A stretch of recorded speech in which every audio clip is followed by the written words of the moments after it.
Brilliant minds, even mediocre minds, operate better under stimulus. A Canadian is a Canadian, and you can't take away citizenship just like when someone does. Barack Obama has systematically rebuilt the trust of the world in our willingness to work through the Security Council and other institutions. Anne-Marie, you must not talk to anybody in the world, any of our allies. Whatever you want to call this system, a mafia state, a feudal empire, it's a disaster for ordinary Russians.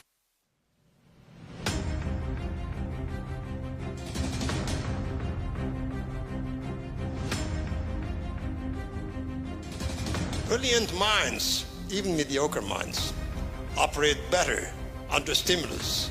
A Canadian is a Canadian, and you can't take away citizenship just like when someone does. Barack Obama has systematically rebuilt the trust of the world in our willingness to work through the Security Council and other institutions. Anne-Marie, you must not talk to anybody in the world, any of our allies. Whatever you want to call this system, a mafia state, a feudal empire, it's a disaster for ordinary Russians. I think that's the kind of hypocritical argument that if I were Chinese, I'd find quite annoying. But historically, Chinese foreign policy can be described as barbarian management.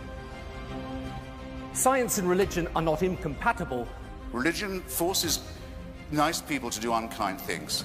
Are men obsolete? And my conclusion to this question is no. I won't let you be, you Show me the word pretext. I quoted them saying Show me that the word the pretext. program you can keep screaming that and it doesn't change the point.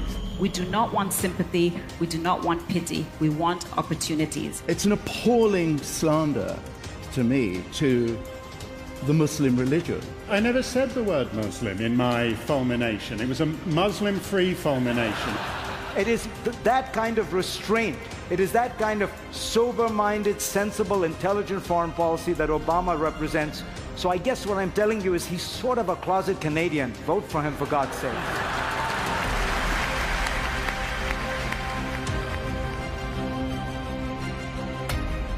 Ladies and gentlemen, welcome. My name is Rudyard Griffiths. It's my privilege to have the opportunity to moderate tonight's debate and to act as your organizer. I want to start by welcoming the North American-wide television audience tuning in right now across Canada on CPAC, Canada's public affairs channel, C-SPAN across the continental United States, and on CBC Radio Ideas. A warm hello also to our online audience. Watching this debate, over 6,000 streams active at this moment on Facebook Live, at Bloomberg.com, and monkdebates.com. It's great to have you as virtual participants in tonight's proceedings.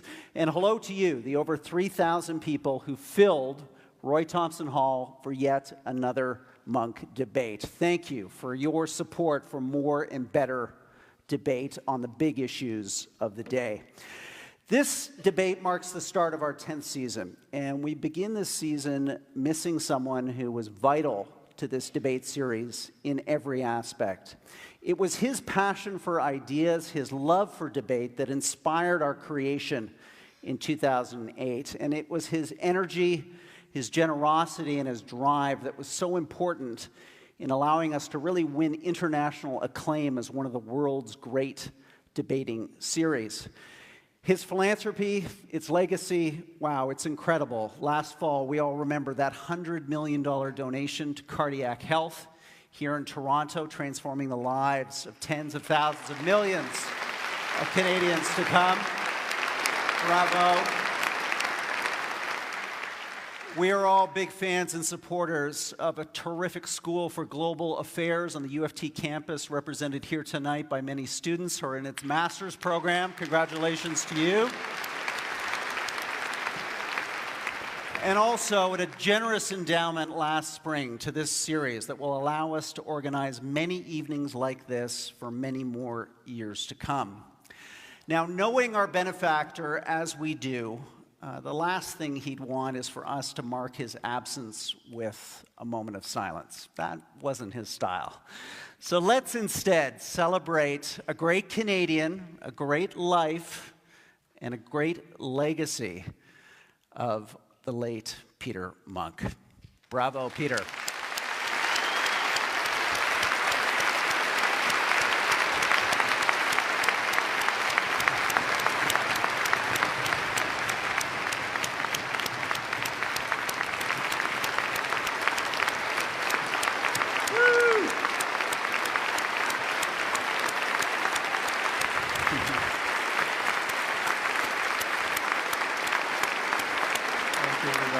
Way to go, Peter.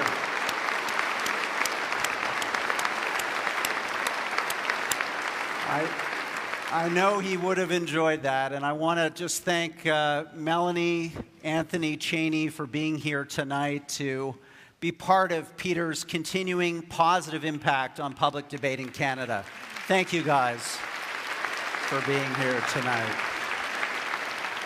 Now, knowing Peter as I did, the first thing on his mind at this point in the debate would be, Rudyard, stop talking, get this debate underway, get our debaters out here.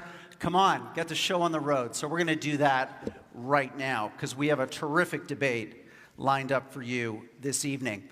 So let's introduce first our pro team arguing for tonight's motion.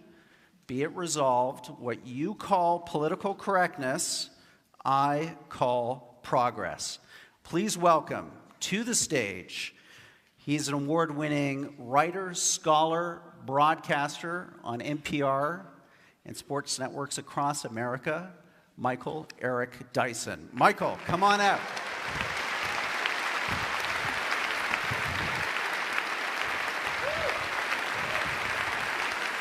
Thank you, Michael. Michael's debating partner is also an award-winning author. She's a columnist at the New York Times, and someone who is going to bring a very distinct and powerful perspective tonight, Michelle Goldberg. Michelle, come on out. Thank you, Michelle.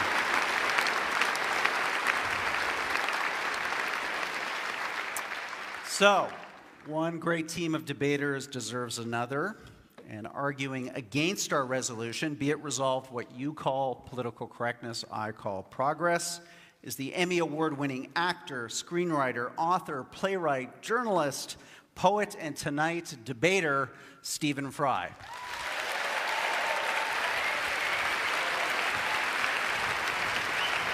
Thank you, Stephen.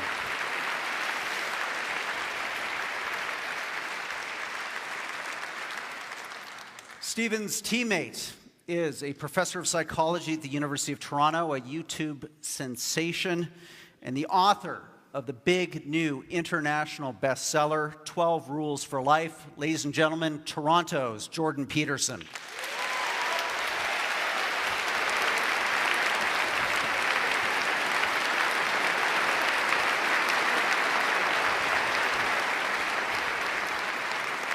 Okay, we're going to get our debate underway momentarily, but first a quick checklist to go through. We've got a hashtag tonight, #MunkDebate. Those of you in the hall and those of you watching online, please weigh in. Let's get your opinions going. Also, for those of you watching online right now, we have a running poll, www.monkdebates.com/vote. Reflect, input, react to this debate as it unfolds over the next hour and a half. My favorite aspect of this show that was Peter's brilliance and creation, we have our countdown clock. What this does is it keeps our debaters on their toes and our debate on time. So when you see these clocks on the screen go down to 0, I wanted you to join me in a warm round of applause. And we'll have a debate that ends when it's supposed to end. Now, let's see. We had our resolution tonight. On the way in, we had this audience of roughly 3,000 people here in downtown Toronto vote on, be it resolved, what you call political correctness, I call progress. Let's see the agree, disagree on that number. 36% agree, 64% disagree. So, a room in play. Now, we asked you, how many of you were open to changing your vote over the course of the debate? Are you fixed, agree, disagree, or could you potentially be convinced by one or other of these two teams to move your vote over the next hour and a half? Let's see those numbers now. Wow, okay, a pretty open-minded crowd. This debate is very much in play. And as per the agreed upon order of speakers, I'm going to call on Michelle Goldberg first. Michelle, would you like a sip of water? You can have a sip of water before you start. Call on Michelle Goldberg first for her 6 minutes of opening remarks. Michelle. Okay, well, thank you for having me. As Rudyard knows, I initially balked a little bit at the resolution that we're debating because there are a lot of things that fall under the rubric of political correctness that I don't call progress. I don't like no platforming or Twitter or trigger warnings. You know, like a lot of middle-aged liberals, there are many aspects of student social justice culture that I find off-putting. Although I'm not sure that that particular generation gap is anything new. On the record about the toxicity of social media call-out culture, and I think it's good to debate people whose ideas I don't like, which is why I'm here. So if there are social justice warriors in the audience, I feel like I should apologize to you because I'm probably not, you're probably going to feel like I'm not adequately defending your ideas. But the reason I'm on this side of the stage is that political correctness isn't just a term for left-wing excesses on college campuses or people being terrible on Twitter. Especially as deployed by Mr. Peterson, I think it can be a way to delegitimize any attempt for women and racial and sexual minorities to overcome discrimination, or even to argue that such discrimination is real. In the New York Times today, Mr. Peterson says, quote, "The people who hold that our culture is an oppressive patriarchy, they don't want to admit that the current hierarchy might be predicated on competence." Now, that sounds particularly insane to me because I'm an American and our president is Donald Trump. But it's an assumption that I think underlies a worldview in which any challenges to the current hierarchy are written off as political correctness. I also think we should be clear that this isn't really a debate about free speech. Mr. Peterson once referred to what he called, quote, "the evil trinity of equity, diversity, and inclusivity," and said those three words, if you hear people mouth those three words, equity, diversity, and inclusivity, you know who you're dealing with and you should step away from that because it is not acceptable. He argues that the movie Frozen is politically correct propaganda, and at one point, he floated the idea of creating a database of university course content so students could avoid postmodern critical theory. So in the criticism of political correctness, I sometimes hear an urge or an attempt to purge our thought of certain analytical categories that mirrors, I think, the worst caricatures of the social justice left that want to get rid of anything that smacks of colonialism or patriarchy or white supremacy. I also don't really think we're debating the value of the Enlightenment, at least not in the way that somebody like Mr. Fry, who I think is a champion of Enlightenment values, frames it. The efforts to expand rights and privileges once granted just to landowning white heterosexual men is the Enlightenment, or is very much in keeping with the Enlightenment. To quote a dead white man, John Stuart Mill, "The despotism of custom is everywhere the standing hindrance to human advancement." I think that some of our opponents, by contrast, frame challenges to the despotism of custom as politically correct attacks on a transcendent natural order. To quote Mr. Peterson again, each gender, each sex has its own unfairness to deal with. But to think of it as a consequence of the social structure, it's like, come on, really, what about nature itself? But there's an exception to this because he does believe in social interventions to remedy some kinds of unfairness, which is why in the New York Times he calls for, quote, "enforced monogamy" to remedy the woes of men who don't get their equal distribution of sex. When it comes to the political correctness debate, we've been exactly here before.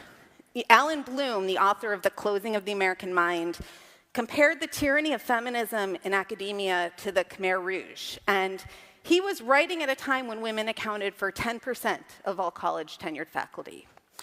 It's worth looking back at what was considered annoyingly, outrageously politically correct in the 1980s, the last time we had this debate. You know, having to call, or not being able to call indigenous people, quote, Indians, or having to use hyphenated terms, at least in the United States, of terms like African Americans. You know, adding women or people of color to the Western Civ curriculum, not making gay jokes or using retard as an epithet. And I kind of get it, right? New concepts, new words, sort of stick in your throat. The way we're used to talking and thinking seem natural and normal, you know, by definition. And then the new terms and new concepts that have social utility stick, and those that don't fall away. So if you go back to the 1970s, Ms., you know, MS, as an alternative to Miss or Mrs., stuck around, and women with a Y didn't. And I think that someday, or I hope that someday, we'll look back and marvel at the idea that gender-neutral pronouns ever seemed like an existential threat to anyone. But I also don't think it's clear that, you know, that might not happen, because if you look around the world right now, there are plenty of places that have indeed dialed back cosmopolitanism and reinstated patriarchy in the name of staving off chaos. And they seem like terrible places to live. You know, I come to you from the United States, which is currently undergoing a monumental attempt to roll back social progress in the name of overcoming political correctness. And as someone who lives there, I assure you, it feels nothing like progress. Thank you.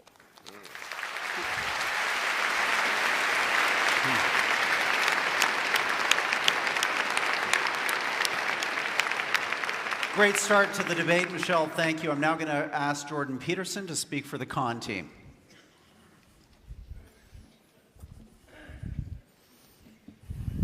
Hello.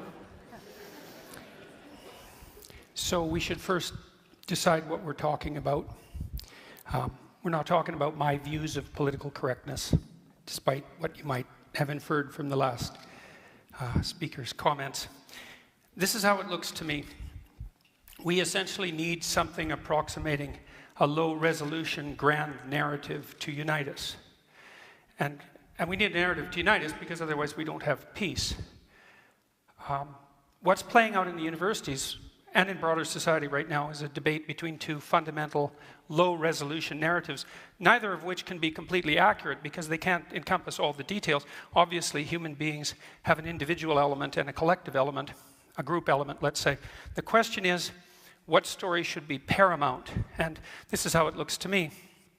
In the West, we have reasonably functional, reasonably free, remarkably productive, stable hierarchies that are open to consideration of the dispossessed that hierarchies generally create.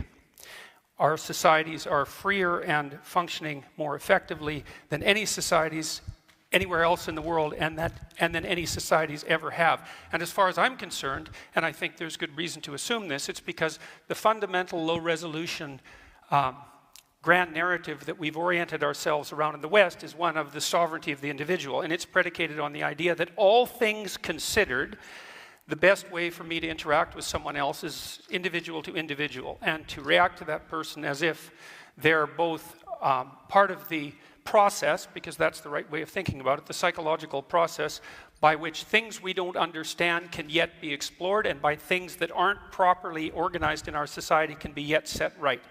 The reason we're valuable as individuals, both with regards to our rights and responsibilities, is because that's our essential purpose, and that's our nobility, and that's our function.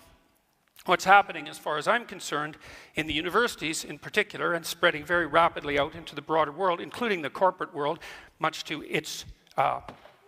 what should be its chagrin, is a collectivist narrative. And of course, there's some utility in a collectivist narrative because we're all part of groups in different ways. But the collectivist narrative that I regard as politically correct is a strange pastiche of postmodernism and neo-Marxism. And its fundamental claim is that, no, you're not essentially an individual. You're essentially a member of a group. And that group might be your ethnicity, and it might be your sex, and it might be your race, and it might be any of the endless numbers of other potential groups that you belong to, because you belong to many of them. And that you should be essentially categorized along with those who are like you on that dimension in that group. That's proposition number one. Proposition number two is that the proper way to view the world is as a battleground between groups of different power. So you define the groups first, and then you assume that you view the individual from the group context, you view the battle between groups from the group context, and you view history itself as a consequence of nothing but the power maneuvers between different groups. That eliminates any consideration of the individual at a very fundamental level. And also any idea, for example, of free speech, because if you're collectivist at heart in this manner, there is no such thing as free speech. It isn't that it's debated by those on the radical left and let's say the rest of us, so to speak. It's that in that formulation, there's no such thing as free speech, because for an individualist, free speech is how you make sense of the world and reorganize society in a proper manner. But for the radical left type collectivist that's associated with this viewpoint of political correctness, when you speak, all you're doing is playing a power game on behalf of your group. And there's nothing else that you can do, because that's all there is. And not only is that all there is in terms of who you are as an individual now and how society should be viewed, it's also the fundamental narrative of history. For example, it's widely assumed in our universities now that the best way to conceptualize Western civilization is as an oppressive, male-dominated patriarchy, and that the best way to construe relationships between men and women across the centuries is one of oppression of women by men. It's like, well, look, no hierarchy is without its tyranny. That's an axiomatic truth. People have recognized that literally for thousands of years. And hierarchies do tend towards tyranny, and they tend towards the usurpation by people with power. But that only happens when they become corrupt. And we have mechanisms in our society to stop hierarchies from becoming intolerably corrupt, and they actually work pretty well. And so I would also point this out. You know, don't be thinking that this is a debate about whether empathy is useful or not, or that the people on the con side of the argument are not empathetic. I know perfectly well, as I'm sure Mr. Fry does, that hierarchies tend to produce situations where people stack up at the bottom, and that the dispossessed in hierarchies need a political voice, which is the proper voice of the left, by the way, and the necessary voice of the left. But that is not the same as proclaiming that the right level of analysis for our grand unifying narrative is that all of us are fundamentally to be identified by the groups that we belong to, and to construe the entire world as the battleground between different forms of tyranny in consequence of that group affiliation. And to the degree that we play out that narrative, that won't be progress, believe me, and we certainly haven't seen that progress in the universities. We've seen situations like what happened at Wilfrid Laurier University instead. We won't see progress. What we'll return to is exactly the same kind of tribalism that characterized the left.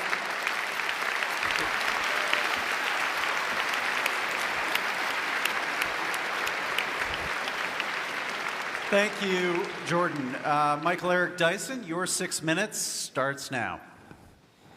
Thank you very kindly. Wonderful opportunity to be here in Canada. Thank you so much. I'm going to stand here at the podium. I'm a preacher. And I will ask for an offering at the end of my presentation.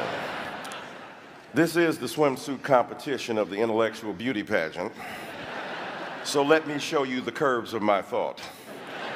Oh my God, was that a politically incorrect statement I just made? How did we get to the point where the hijacking of the discourse on political correctness has become a kind of Manichaean distinction between us and them? The abortive fantasy just presented is remarkable for both its clarity and yet the muddiness of the context from which it has emerged. What's interesting to me is that when we look at the radical left, I'm saying, where they at? I want to join them. They ain't running nothing. I'm from a country where a man stands up every day to tweet the moral mendacity of his viciousness into a nation he has turned into his psychic commode.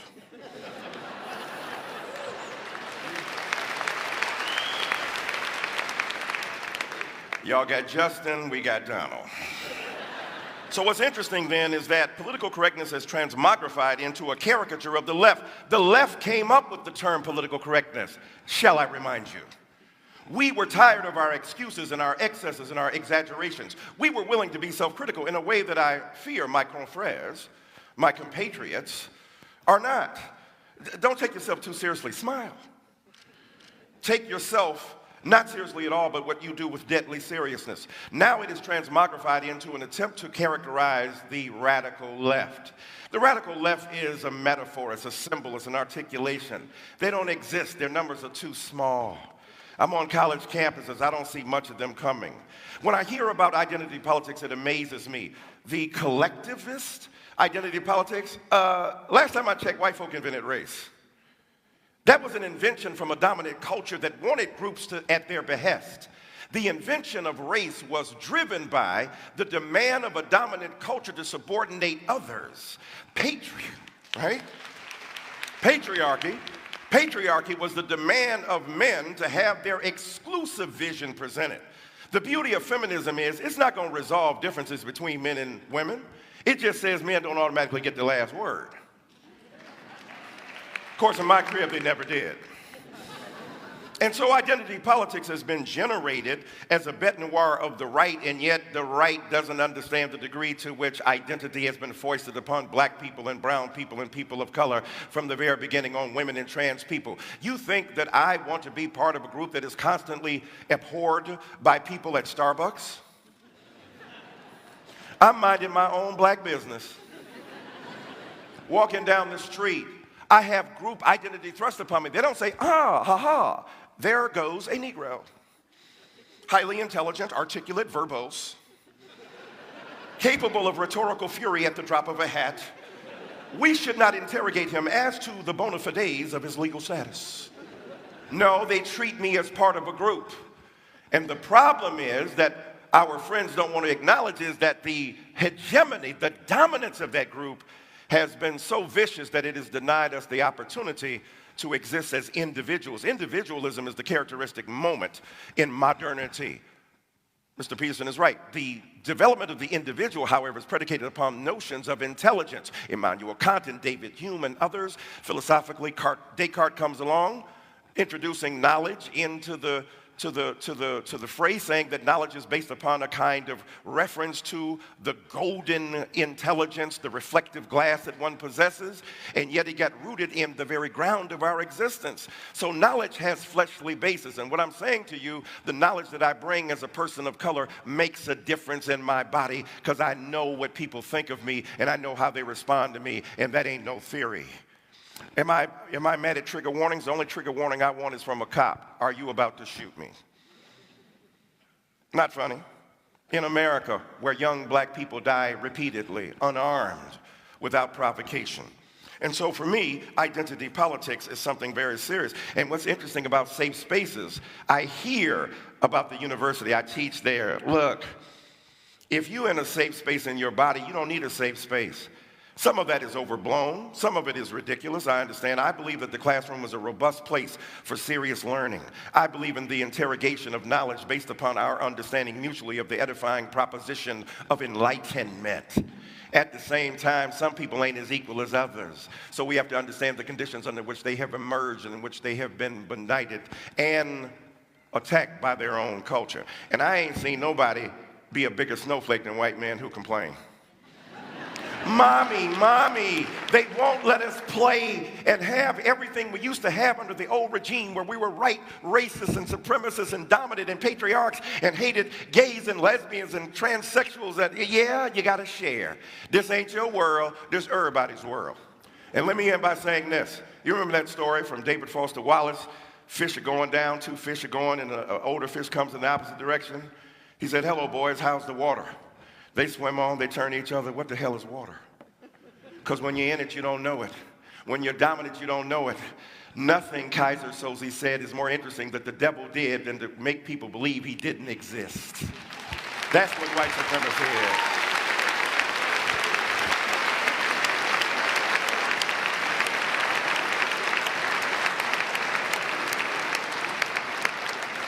Thank you, Michael. Stephen, you're up. We're going to put 6 minutes on the clock, and please start. Yes, I'll try and be as quick as possible, because if I miss that plane to London, I won't half hear the end of it from the bridegroom's mother. Now,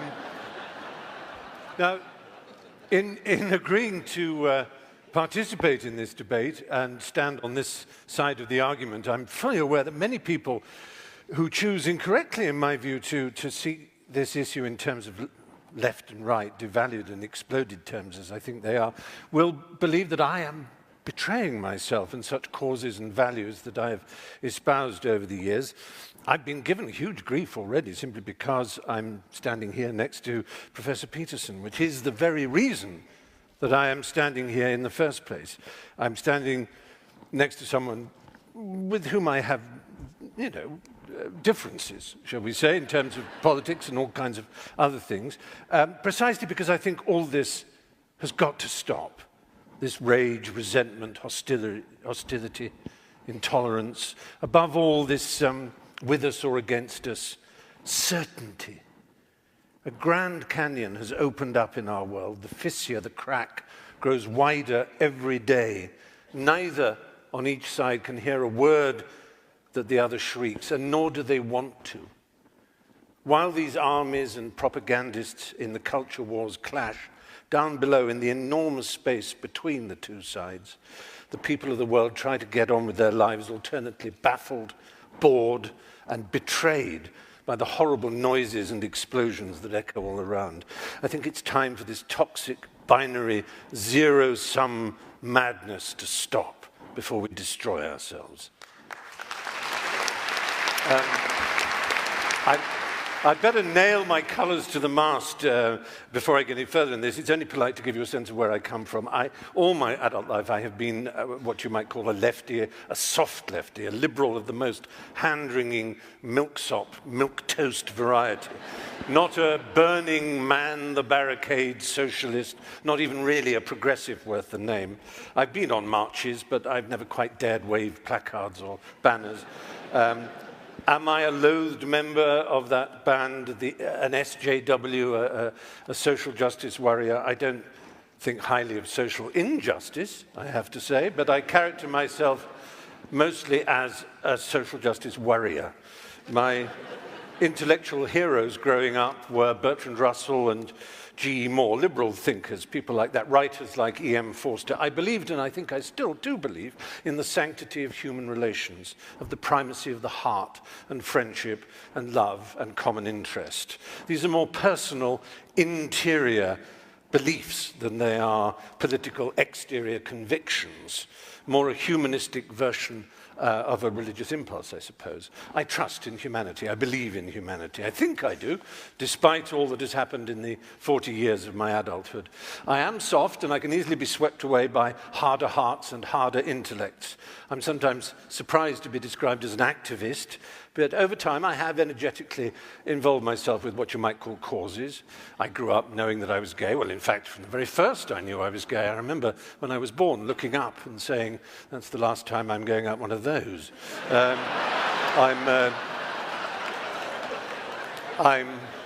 I'm Jewish. I'm Jewish, so I have a natural, obvious horror of racism.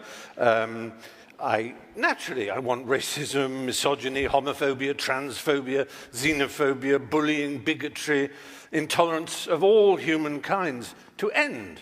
That's surely a given amongst all of us. The question is how such a golden aim is to be achieved. My ultimate objection to political correctness is not that it combines so much of what I have spent a lifetime loathing and opposing, preachiness, with great respect, piety, self-righteousness, heresy hunting, denunciation, shaming, assertion without evidence, accusation, inquisition, censoring. That's not why I'm incurring the wrath of my fellow liberals by standing on this side of the House.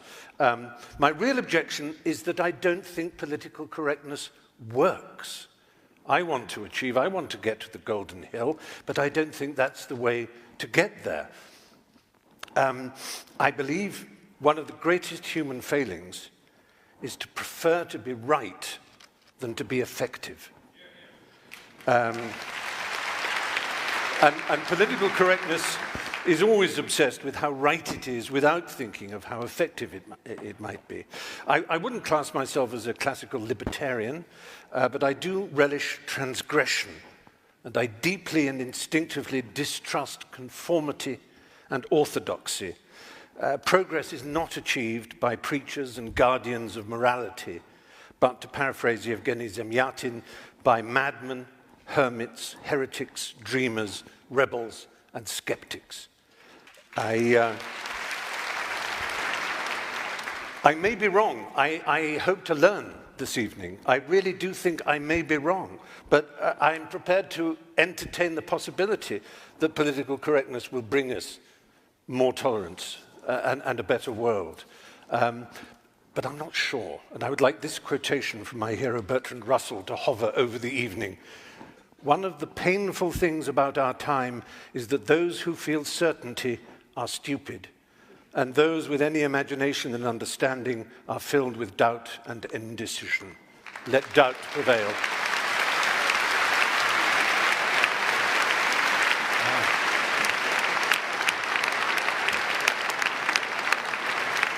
So, great set of opening statements to set the scene. We're now going to go into a round of rebuttals to allow each of our presenters 3 minutes to reflect on what they've heard and to make some additional points. We're going to do that in the same order that we had the opening statements. So, Michelle, you're up first. We'll put 3 minutes on the clock for you. So, first, I would say that I think that the attempt to draw a dichotomy between individual rights and group rights is a little bit misleading. Traditionally, there have been large groups of people who have not been able to exercise their individual rights. And I think that a lot of the claims that are being made on behalf of what we politically correct types call marginalized groups are claims that people who, have identities that have not traditionally been at the center of our culture or been at the top of our hierarchies have as much right to exercise their individual talents and realize their individual ambitions, right? When we say that we want more women in power or more people of color's voices in the canon or in the curriculum or directing movies, all of these things are not because, at least on my part, I'm interested in some sort of very crude equity, but because there are a lot of people who have not traditionally been able to realize themselves as individuals. That's what the women's movement was. That's what the civil rights movement was. That's what the gay rights movement was. That's in some ways what the trans rights movement was. I mean, far from a collectivist movement, this is kind of liberalism, classical liberalism, pushed to its extreme, right? These are people saying, I have the right to define my identity against the one that was collectively assigned to me. Finally, I would say, a lot of the things that Stephen Fry said, and particularly his temperament, were probably in agreement, but this inquisition, this censoriousness, on the one hand, I'm I see where he's coming from, but I think it's a little bit virtual, right? I mean, who's really censoring you? I understand what it feels like to feel censored. I understand what it feels like to be on the wrong side of a Twitter mob or get a lot of nasty comments. And that's a bad feeling, and it's a counterproductive tactic, but that's not censorship. And again, it's especially strange coming from a country where, the President of the United States is trying to levy additional postal rates on the owner of the Washington Post, in revenge for its reporting. And people who have kneeled to protest police brutality at football games have seen their careers explode. Or people who have, women who have challenged Mr. Peterson have been hounded by threats and trolls and misogynist invective. So, thank you.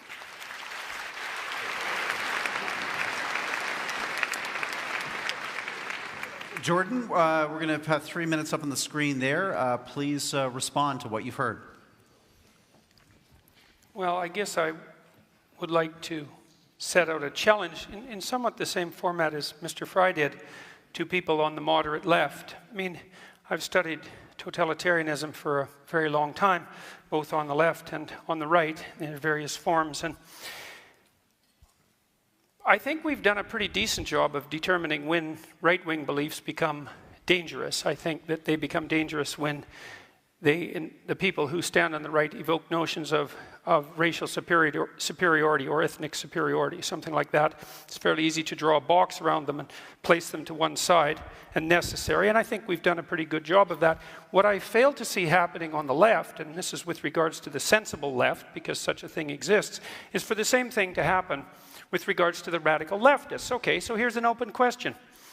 If it's not diversity inclusivity, and equity as a triumvirate that mark out the too excessive left, and with equity defined, by the way, not as equality of opportunity, which is an absolutely laudable goal, but as equality of outcome, which is how it's defined, then exactly how do we demarcate the too extreme left? What do? We say, well, there's no such thing as the too extreme left. Well, that's certainly something that characterized much of intellectual thinking for the 20th century, as our high-order intellectuals, especially in places like France, did everything they could to bend over backwards to ignore absolutely everything that was happening in the catastrophic left world, in the Soviet Union and in Maoist China, not least. We've done a terrible job of determining how to demarcate what's useful from the left from what's pathological. And so it's perfectly okay for someone to criticize my attempts to identify something like a boundary. We could say diversity, inclusivity, and equity, especially equity, which is in fact equality of outcome, which is an absolutely abhorrent notion. If you know anything about history, you know that. And I'm perfectly willing to hear some reasonable alternatives, but what I hear continually from people on the left, first of all, as my opponents did, to construe every argument that is possibly able to be construed on the axis of group identification, and to fail to help the rest of us differentiate the reasonable left, which stands for the oppressed, necessarily, from the pathological left that's capable of unbelievable destruction.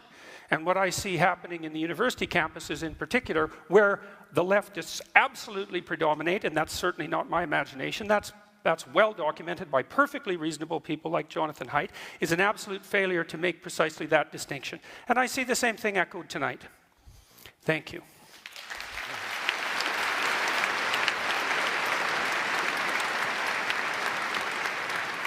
Michael, give us your rebuttal. Let me step out here in Peterson land. I feel freer already. I don't know what mythological collective Mr. Peterson refers to. I'm part of the left. They're cantankerous. When they have a firing squad, it's usually in a semicircle. Part of the skepticism of rationality was predicated upon the Enlightenment Project, which says we're no longer going to be subordinate to skepticism, to superstition. We're going to think, and we're going to think well. Thomas Jefferson was one of the great arbiters of rationality, but he was also a man who was a slave owner. How do you reconcile that? That's the complication I'm speaking about. That's not either or. That's not a collective identity. Thomas Jefferson believed in a collective identity, that is, during the day. At night, he got some Luther Vandross songs, went out to the slave quarter, and engaged in sexual relations and had many children with Sally Hemings. His loins trumped his logic. And when he talks about postmodernism, I don't know who he's talking about. I teach postmodernism. It's kind of fun. Jacques Derrida, just to say his name is beautiful. Michel Foucault. Michel Foucault talked about the insurrection of subjugated knowledges, people who had been marginalized now beginning to speak. The subaltern, as Gayatri Spivak talks about it in post-colonial theory. The reason these people grew up and grew into existence and had a voice is because they were denied. As Ms. Goldberg said, our group identity was foisted upon us. We were not seen as individuals. Babe Ruth, when he broke the home run record, he didn't bat against all best ball players. He batted against the best white ball players. When it's been rigged in your favor from the very beginning, it's hard for you to understand how much you've been rigged. You're born on third base, think you hit a triple at the Toronto Blue Jays game. And here we are deriving our sense of identity from the very culture that we ignore. Look at the indigenous names and the First Nation names: Toronto, Saskatchewan, Winnipeg, Tim Hortons. But I'll tell you, there's an envy of the kind of freedom and liberty that people of color and other minorities bring because we bring the depth of knowledge in our body. There's a kind of jealousy of that. As the greatest living Canadian philosopher, Aubrey Drake Graham, says, jealousy is just love and hate at the same time. And so for me, I think it's necessary. I agree with Mr. Fry. We shouldn't be nasty and combative. And yet, I don't see nastiness and combativeness from people. I see them making a desire to have their individual identities respected. When I get shot down for no other reason than I'm black, when I get categorized for no other reason than my color, I am living in a culture that refuses to see me as a great individual.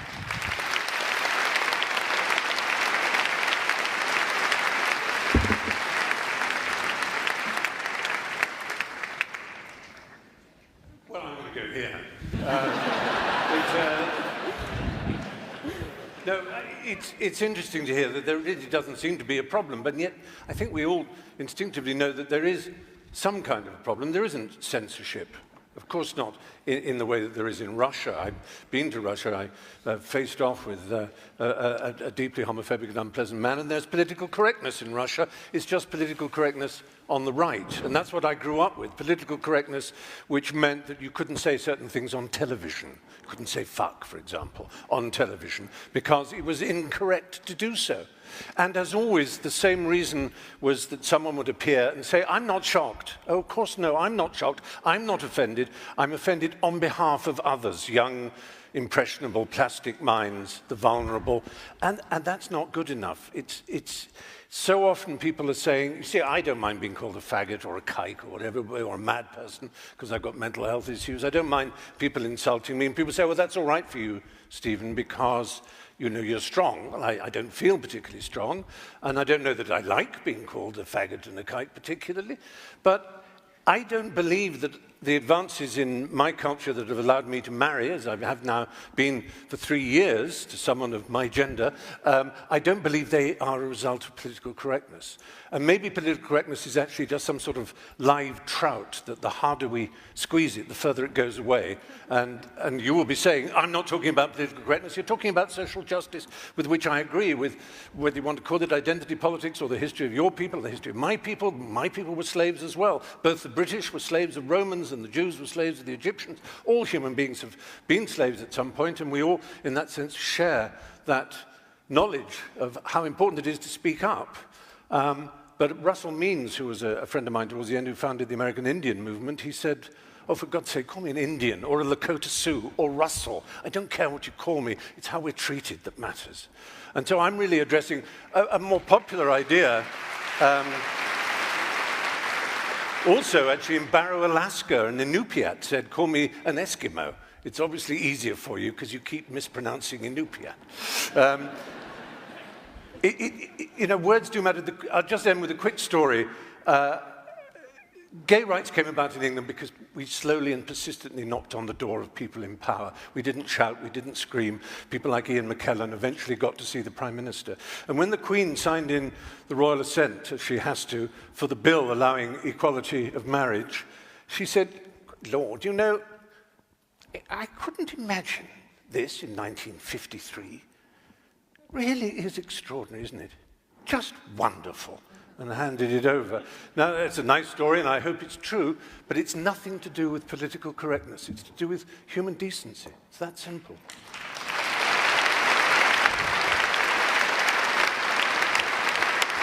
Good.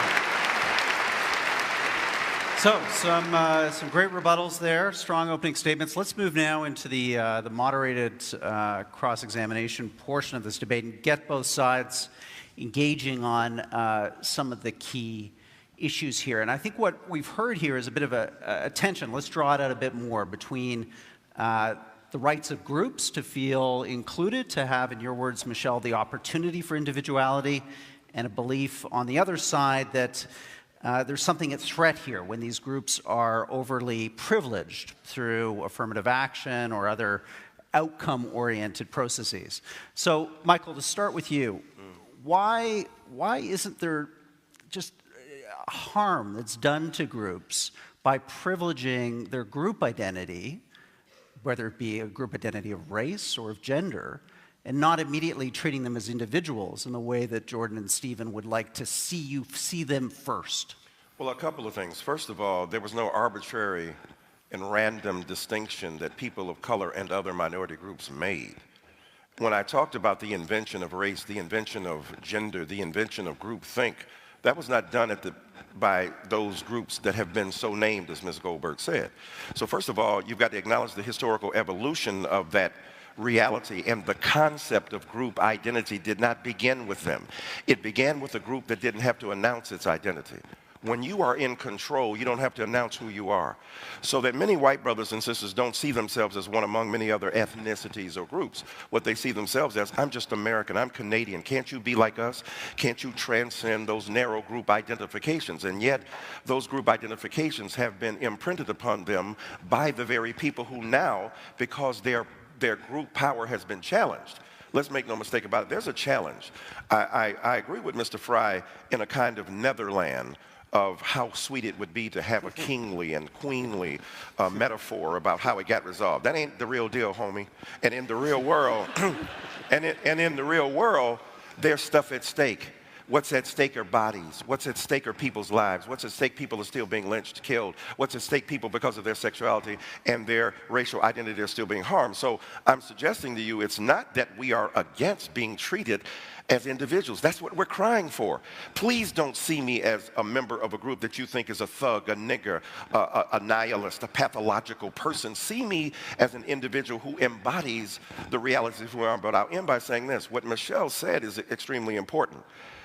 The people who have individual rights did not have to fight for them in the same manner that people of color and others have had to. When Mr. Fry talked about enslavement, he named them. Read Orlando Patterson's comparative history of race and slavery over 28 civilizations. The Greeks did not have the same kind of slavery that Americans did. It was chattel slavery. In Greece, you could buy back your freedom. You could teach the children of the people who enslaved you, and because of your display of prodigious intellect, you could secure your freedom. That was not the case. You were punished and killed for literacy in America. So my point simply is this, is that I am all for the celebration of broader identities. And I think that often those who are minorities and others are not celebrated for the degree that we are. I'll end by saying this. In America, we have the Confederate flag. I don't know if y'all are familiar with that. We have a Confederate flag. We have white guys, mostly, in the South, but others as well, flying those Confederate flags that are part of the South that refused to cede its legitimate conquest at the hands of the North. There has been a politics of resentment. You talk about politics of identity, wearing that flag, not the American flag. They are not American. They are celebrating a secession, a move away from America. And a man named Colin Kaepernick, who is a football player, saying, I want to bring beauty to that flag, has been denied opportunity. So we have to really set the terms of debate in order before we proceed. Thank you, madam. Good point. Jordan, let's have you jump in on this idea of what you see as the pernicious danger of groupthink when it comes to ethnicity, when it comes to gender. Why do you think that's one of the primal sins, in your view, of quote, political correctness? Well, I think it's one of the primal sins of identity politics players on the left and the right, just to be clear about that. Personally, since this has got personal at times, I'm no fan of the identitarian right. I think that anybody who plays a game, a conceptual game where group identity comes first and foremost, risks an exacerbation of tribalism. It doesn't matter whether it's on the left or the right. With regards to the idea of group rights, well, there's a fundamental, and this is something we've fallen into terribly in Canada, not least because we had to contend with the threat of Quebec separatism, but the idea of group rights is extraordinarily problematic because the obverse of the coin of individual rights is individual responsibilities. And you can hold an individual responsible, and an individual can be responsible. And so that's partly why individuals have rights. But groups, how do you hold a group responsible? I mean, the whole idea is it's not a good idea to hold a group responsible. First of all, it flies in the face of the idea of the sort of justice systems that we've laid out in the West that are essentially predicated first on the assumption of individual innocence, but also on the possibility of individual guilt, not group guilt. We saw what happened in the 20th century many, many times when the idea of group guilt was enabled to get a foothold, let's say, in the polity and in the justice system. It was absolutely catastrophic. And so, okay, fine, group rights. Well, how are you going to contend with the alternative to that, the opposite of that?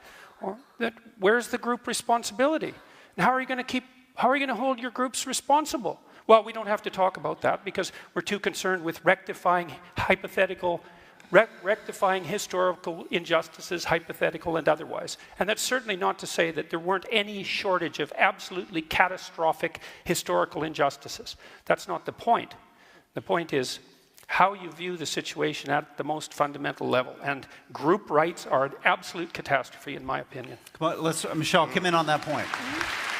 This is something you've written about. The idea that, you know, in identity politics, the identity of the group is absolutely a valid part of the discourse, and individuals could and should be seen and participate in groups as they enter into the civic space. I'm not sure that we necessarily have to analogize from the opposite of individual rights is individual responsibility. I'm not sure that that analogy necessarily holds for the groups. I mean, in the United States, and one of the things that I think is complicated about this discussion is that we're talking about three very different cultural contexts, three different histories, three different kind of legal regimes. But in the United States, a huge part of our politics has been groups struggling for rights for their individual members, right? I mean, so women in the United States, you know, seeking the right to reproductive control of their body. You know, African Americans in the United States seeking redress from police brutality or discrimination or simply the kind of tendency in America of white people to call the police whenever they see an African American in a place where they don't think that they're supposed to be. And I don't see how you can contend with any of those social problems if you see society as just an ocean of atomized individuals. You know, and I don't think there's anything pernicious about people banding together on the basis of their common identity to seek redress for discrimination and exclusion. I mean, I think that that is everything that's best about our democracy. That is the definition of progress. And so, again, I keep stumbling with the idea that this is somehow tyrannical or that way lies Stalinism. And, you know, a lot of times people who are opposed to political correctness talk about the concept of category creep, or category creep, which is a concept that was originated by, I believe, an Australian academic, and it's basically the kind of a failure to draw distinctions, right? So that you kind of can't see the difference between, say, a KKK Grand Wizard and a conservative like, say, Ben Shapiro, or, you know, that you kind of see everybody to your right as, you know, fascist, sexist, totalitarian, intolerable.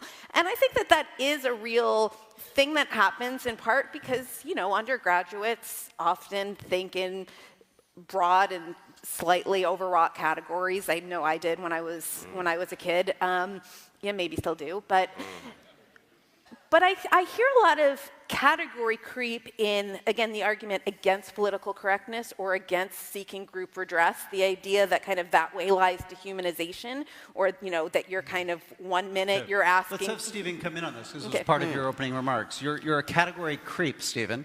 Can you respond to that? It's a nice... I'm still very lost about why we aren't talking about political correctness. We're talking about politics, and that's fine. And I share exactly what you think about it. I'm not an enemy of identity politics per se. I can obviously see where it goes wrong and where it's annoying. Let's be empirical about this. How well is it working for you in America at the moment? Well, not well at all. Really isn't. Right. You can answer me in a moment.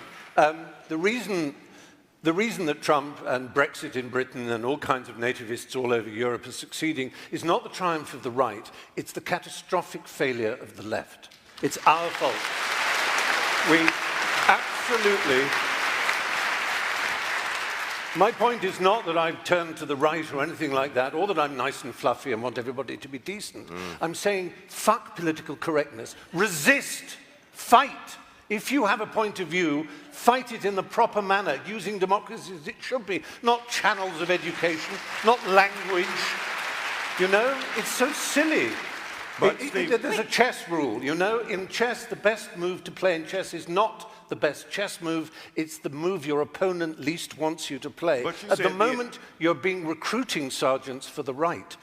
By annoying and upsetting, and instead of fighting, either fighting or persuading. But political correctness is a middle course that simply doesn't work. Well, first That's of all, my point. you said be empirical. Now, empirical, as far as I know, the word means that which can be verified or falsified through the senses. Exactly. So if we look at it in an objective way, the reality is that people don't have equal access to the means to articulate the very moment you're talking about. I'm talking about the empirical results of this political attitude. I understand that, but my point is simply this. I'm suggesting to you that people use the weapons at hand.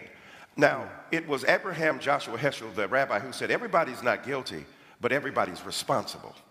Right? That's a distinction there. Everybody clearly is not guilty, but what's interesting, look at the flip side. If you have benefited from 300 years of holding people in servitude, thinking that you did it all on your own. Why can't these people work harder? Let me see, for 300 years, you ain't had no job. So the reality is, for 300 years, you hold people in the bands. You hold them in subordination. You refuse to give them rights. Then all of a sudden, you free them and say you're now individuals. Not having the skills, not having the skills. I'm talking about America, first of all. I'm talking about the American society, first of all. I'm talking about the Northern Hemisphere. I'm talking about every society where enslavement has existed, but I'm speaking specifically of the repudiation of individual rights among people of color in America who were denied the opportunity to be individuals. So I obviously and ideally, and I think Michelle Goldberg does too, agree with the emphasis on individuals. What we're saying to you is that we have not been permitted to be individuals. We have not been permitted to exercise our individual autonomy and authority, and the refusal to do so, to recognize me as an individual, means when you roll up on me and I'm a 12-year-old boy in a park and you shoot first, in ways you do to black kids that you don't do to white kids, you are not treating that person as an individual. If we're living in a society where women are subject to aberrant forms of horrid, patriarchal, sexist, and misogynist behavior, you are not acknowledging the centrality of the individuality of women. You are treating them according to a group dynamic. And if we get beyond the ability of people on the right to understand the degree to which they have operated from the basis of benefit from group identity without having said, I'll end by saying this. The great American philosopher Beyonce Knowles said that it has been said that racism is so American that if you challenge racism, you look like you're challenging America. We are challenging inequality. We are challenging the refusal to see me as an individual. When we overcome that, have at it, we're all on equal plane. I think it's fine. I think it's good. A lot is getting stirred here. So I've got a couple of questions. So let's your side spoke, so I'm going to go to Jordan, then to you, Let's Michelle. assume for a moment that I've benefited from my white privilege. Okay, so let's assume that. That's fine. Assumption. That's what you would say.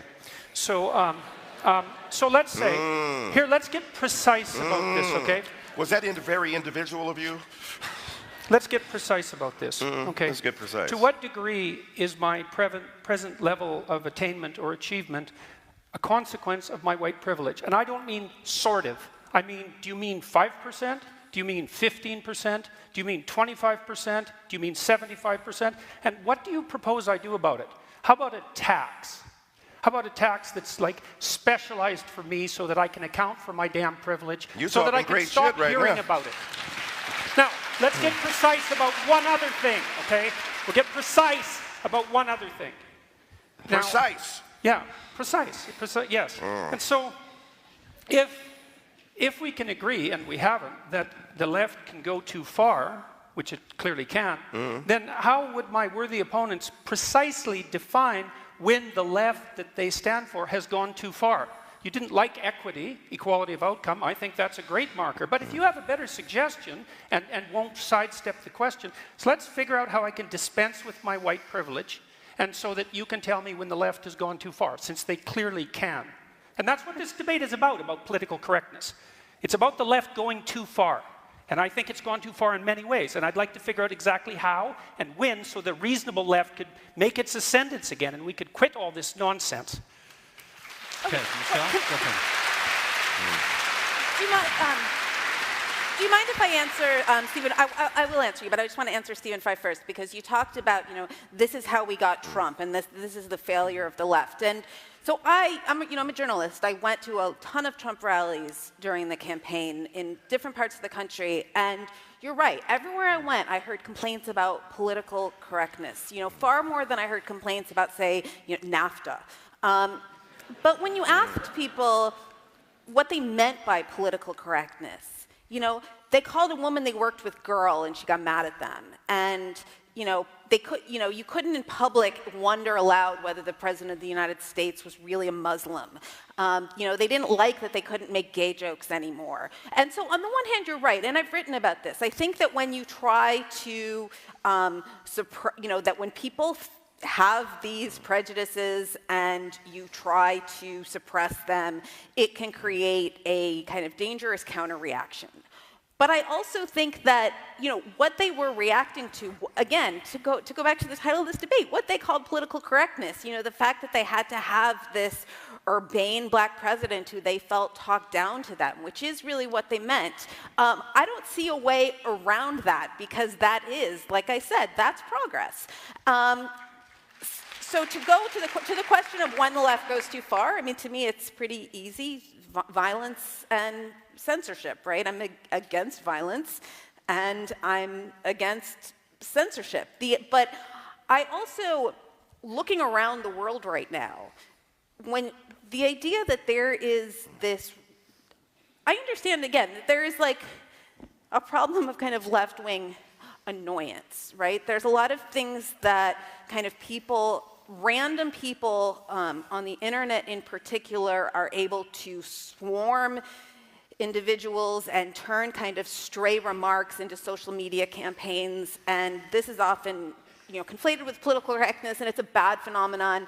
I wish there was a way to put an end to it. I don't think there is no way to put an end to it simply by having kind of reasonable liberals or reasonable socialists denounce it, because it's just a kind of awful phenomenon of modern life. And if you want to have a debate about whether social media is terrible for democracy, I will be on the yay side. But right now, where I really disagree, well, there's a couple places I really disagree. Pick one, and then I'm going to go to Michael. But the idea that the radical left poses a greater threat than the radical right, when you see actual fascism ascendant all over the world, strikes me as something that you can literally only believe if you spend your life on college campuses. Mm-hmm. So, Mike, I want to come to you on those, great, Michelle, on Jordan's point about how does he, in a sense, get an equal voice in this debate back if it is implied that his participation brings with it this baggage of white privilege that doesn't allow him to see clearly the issues that are before us. But that is to be complicit in the very problem itself terminologically. You're beginning at a point that's already productive and controversial. You're saying, how can he get his equality back? Who are you talking about? Jordan Peterson, trending #1 on Twitter? Jordan Peterson, with an international bestseller? I want him to tweet something out about me in my book. Jordan Peterson, right? This is what I'm saying to you. Why the rage, bruh? You're doing well, but you're a mean, mad white man, and you're going to get us right. And I have never seen so much wine and snowflaking. There's enough wine in here to start a vineyard. And what I'm saying to you empirically and precisely, when you ask the question about white privilege, the fact that you ask it in the way you did, dismissive, pseudoscientific, non-empirical, and without justification, the truth is that white privilege doesn't act according to quantifiable segments. It's about the degree to which we are willing as a society to grapple with the ideals of freedom, justice, and equality upon which it's based. Number two, what's interesting to me, you're talking about not having a collective identity. What do you call a nation? Are you Canadian? Are you Canadian by yourself? Are you an individual, or are you part of a group? When America formed its union, it did so in opposition to another group.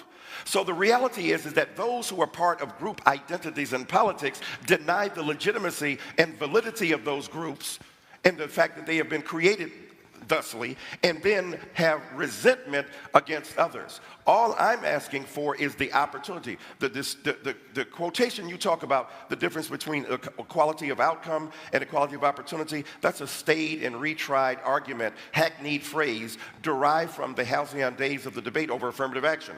Are you looking for outcomes that can be determined equally, or are you looking for opportunity? If you free a person after a whole long time of oppression and say now you are free to survive, if you have no skills, if you have no quantifiable means of existence, what you have done is liberated them into oppression. And all I'm suggesting to you, Lyndon Baines Johnson, one of our great presidents, said, if you start a man in a race 100 years behind, it is awfully difficult to catch up. So I don't think Jordan Peterson is suffering from anything except an exaggerated sense of entitlement and resentment, and his own privilege is invisible to him, and it's manifest with lethal intensity and ferocity right here on stage. Jordan, I'm going to have to let you respond to that if you live.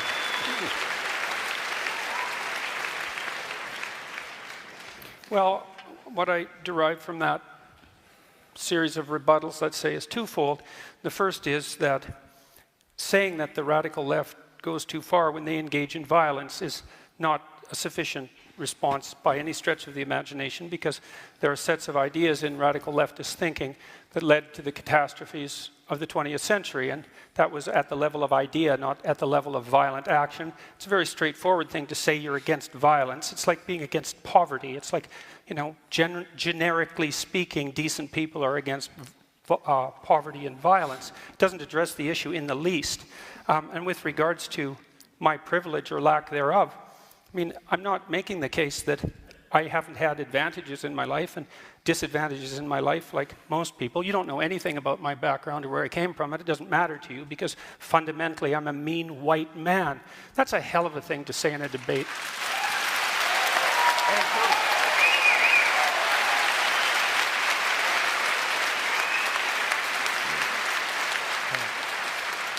Let me just say... Very, very brief, because I want to move on to men and women. A good topic next. The mean mad white comment was not predicated upon my historical excavation of your past.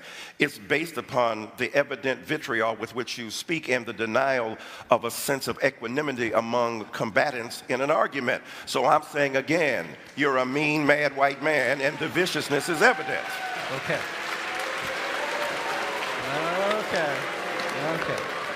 Let's reset. Change the decks here. Let's talk about another big factor of the so-called politically correct movement right now, which is the Me Too movement, and the extent to which we've seen this resurgence, this awakening around what have been a horrible series of systemic abuses and injustices towards women. Some people, though, Michelle, would say that we're in a cultural panic now, that the pendulum has swung too far, and that there is a dangerous overreaction going on where people's rights, reputations, due process has been thrown to the wind. How do you respond to that? Well, first, people started saying that within like 2 weeks of the first Harvey Weinstein stories breaking, right? The minute Harvey Weinstein and people men started actually losing their jobs over this, right? Which was something quite new, that men with histories of really serious predatory behavior were suddenly losing their jobs. You know, everybody had known about it for a long time, and there had been a sort of implicit impunity, and suddenly that was taken away, and it created this cultural earthquake, and as soon as it did, it created a lot of anxiety. Like, what if this goes too far? You know, I mean, the Me Too movement was only a couple of months old when my newspaper started running columns from people saying, why can't I criticize Me Too, which they were doing in my newspaper. So on the one hand, yes, of course, is due process important? Obviously. I think that when you look at who has actually lost their jobs, who's actually lost their livelihoods, I mean, look around. It's people, it's not people in general on a, you know, McCarthyist rumor. It's people who took their dicks out at work. It's people who, you know, it's people who there was, you know, tens of millions of dollars of settlements, and they lost their job for 4 months, and now they're staging comebacks. You know, Bill O'Reilly is about to get a TV show on a new network. So the idea that again, this idea that kind of like men everywhere feel like they can't talk anymore and everybody's walking on eggshells, and I don't know, maybe that's true in your offices. It's not true where I live, you know, and the Me Too movement has been particularly active in media. You know, there was this thing, I don't know how many of you guys read about the shitty media men list. A woman wrote about, she started this sort of open source document where women could list men in media that everybody knew about, but nobody had ever done anything about. And it very quickly went public, and there was something sort of disturbing in it, right? You don't like these anonymous accusations floating around. Most feminists I know, including myself, were kind of, you know, freaked out by it and thought it was unfair to have people's reputations held up like this. But if you look at what happened to the men on the list, nothing. You know, they still have their jobs. I know men on that list. I work with men on that list. The people who actually, people have only, by and large, as far as I can think, in media, the people who have lost their jobs and lost their careers, it's been for extremely serious misbehavior documented by multiple women who had corroborating witnesses. And so, again, I understand this anxiety that relations between men and women are changing. Of course, that causes a lot of cultural anxiety. But I don't know that it's rooted in anything real. And get his view on this. Are we in a cultural panic? Is the response, as Michelle says, commensurate with the moment? I'm very confused by this. Of course, I recognize the bestiality of Weinstein and the monstrosity of his behavior, and it was shocking to me. I actually worked for him, script doctoring, as it's called. I never had the bathroom towel, but for pretty obvious reasons. But it's, you know, grotesque, and I can't imagine how vile it must be for such a powerful man, and he was. I used to play a game at the Cannes Film Festival where, in his years of power, we're walking from one hotel at the end there, all the way up to the Palais de Festival. You would get 10 points every time you heard the word Harvey. And you'd usually, a 10-minute walk, you'd have 300 points. Because it was, yeah, Harvey's got the script, Harvey's got it. Yeah, I've got a meeting with Harvey at the Majestic in the afternoon. He was immensely powerful. And I think that's obvious that someone in that position, abusing and threatening and hindering the livelihood of women is grotesque in the extreme. But I have to tell you, there is genuine feeling amongst many people I know that we can't speak our minds. We can't actually speak to the true nuance, the true depth of sexual, romantic feeling between men and women. It's not a subject I'm absolutely expert on, but it counts between men and men as well, though I know when it's men and men, you might say, well, that's different because women have had a different experience in history, and I don't want to enter that particular field. But I would say that there is real fear in my business, which is where this all started, show business, acting, and so on. Yeah, people are rather afraid to speak about a piece of, publicity that's come out or a statement that's been made. You just go, yeah, absolutely, and wait for the people to leave the room before you can speak honestly with your friends. And I've never experienced that in my entire 60 years on this planet. This feeling that. And I'm not characterizing feminists as in East German, but it's like that, the Stasi are listening. You better be careful, they're listening. And that's a genuine feeling. I'm saying that with my hand on my heart. I'm not saying it to make a point other than the fact that it's true and it's worrying. But the sexual misadventures and horror experience is worrying too. So there are two worries, and they're not solved. Let's bring Jordan in on this, because you've written and commented about a lot. But Stephen, thank you for having me ready. Well, I think I'm going to point out two things again. The first is that my question about when the left goes too far still hasn't been answered. And then the second thing I'm going to point out is that, it's conceivable that I am a mean man. I mean, maybe I'm meaner than some people and not as mean as others. I think that's probably more the case. But I would say the fact that race got dragged into that particular comment is a better exemplar of what the hell I think is wrong with the politically correct left than anything else that could have possibly happened.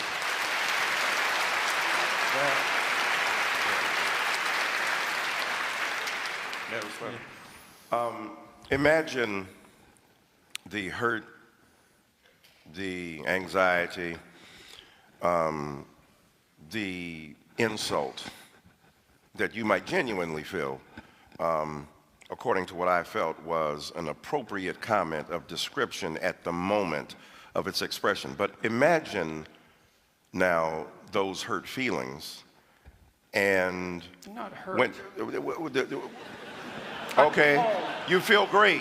You feel great about it. That's really different. I'm not a victim. I'm not hurt. I'm appalled. You're not hurt. Okay, you wouldn't be a victim. So what's interesting is that whatever non-traditional feelings of empathy you endure at this particular point, the point is, imagine then the horrors that so many others have had to put up with for so long when they are refused to acknowledge their humanity. Now, I take your point seriously. So your group let me finish. Let me finish, though. Let me finish. To me. Let me finish, sir. That figures. You're not my inquisitioner, okay?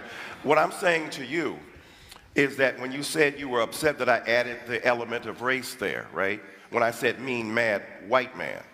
Well, what's interesting is that you may have felt that you were being ascribed a group identity to which you do not subscribe. You may have felt that you were being unfairly judged according to your particular race. You may have felt that your individual identity was being besmirched by my rather careless characterization of you, all of which qualifies for a legitimate response to me, but also the point we've been trying to make about the refusal to see our individual existence as women, as people of color, as First Nation people, and the like.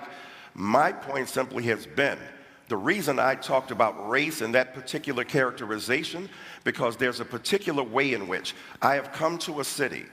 I don't know if there are a lot of black people out here, not sure, but I constantly come to places and spaces that are not my natural habitat, other than intellectual engagement and the love and the fury of rhetorical engagement, yes.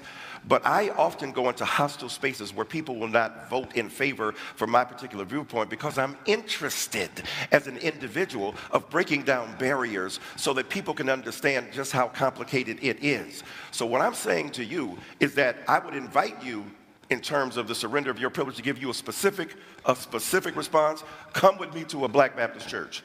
Come with me to a historically black college. Come to me to an indigenous or First Nations community where we're able to engage in some of the lovely conversation, but also to listen and hear. And when I added race to that, I was talking about the historically evinced inability to acknowledge others' pains equally to the one that they are presently enduring. So, as a human being, I love you as my brother, but I stand by my comment. Well, I've seen the sorts of things that you're talking about. I happen to be an honorary member of an indigenous family, so don't tell me about what I should go see with regards to oppression. You don't know anything about me. You asked me a question, I gave you a response. Yeah. You gave me a generic response, a generic race-based response. Jordan Peterson, I would like for you to come with me, Michael Eric Dyson, to a Black Baptist church. You been to one of those? I would be happy to do that, by the way. Okay, all right, I'm gonna hook you up. Okay, good. We'll make sure that happens. One more quick round, and then we're going to go to closing statements. And Stephen Fry, I want to get your response to why, a generation from now, looking back on this debate, we're not going to see this, quote, so-called politically correct movement in the same way, let's say, that we now understand the positive contributions of the civil rights movement. That was a movement that advanced a series of ideas about human dignity to people who previously didn't have that dignity. We're now having another debate, another social debate about different groups and communities we're trying to convey a sense of new dignity to them. Why won't this be, in a sense, looked back upon as something positive a generation from now? I think people will look back on this debate and wonder why political correctness wasn't discussed.